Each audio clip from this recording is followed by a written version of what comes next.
Good morning, everyone. My name is Oscar.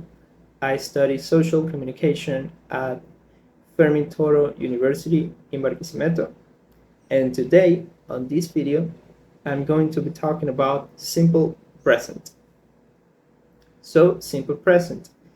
What does it do? Simple present helps us describe ordinary actions that happen regularly.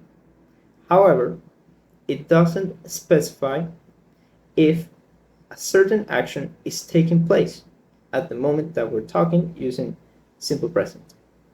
So, when do we use it? We use it when we talk about three things: ordinary actions, permanent situations, or situations that are true. For example, the first sentence that I said at the start of the video was, I study social communication at Fermin Toro University. So that is a sentence that is true, and I'm using simple present. Right. So what about the particle do and does?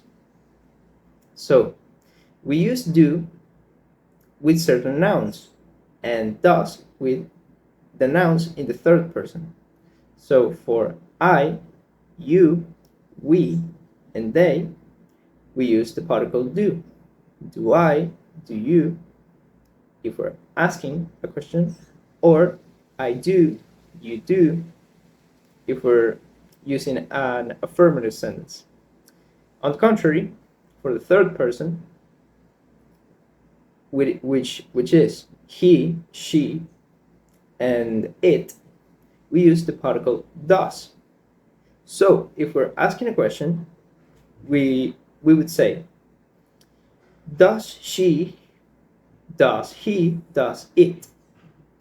And if we're using an affirmative sentence, we would say, he does, she does, it does, instead of the particle do.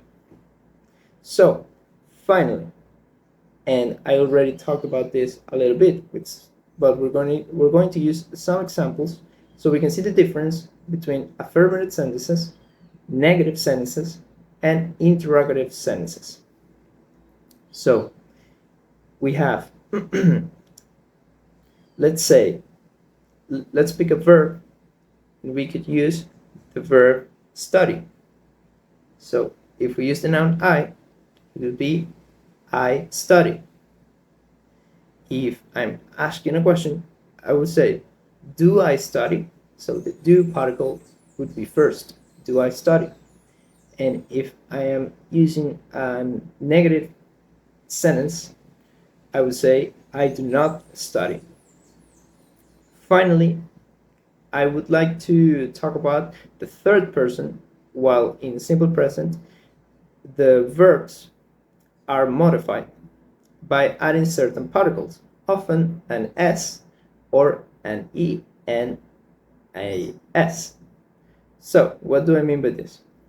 If, let's pick the verb play and the third person, so he. So in an affirmative sentence would be he plays. So the S is added to the verb. If we're using an interrogative sentence, it would be, does he play? We're using the particle does, as we talked about before. Does he play? And if we're using a negative sentence, it would be, he does not play.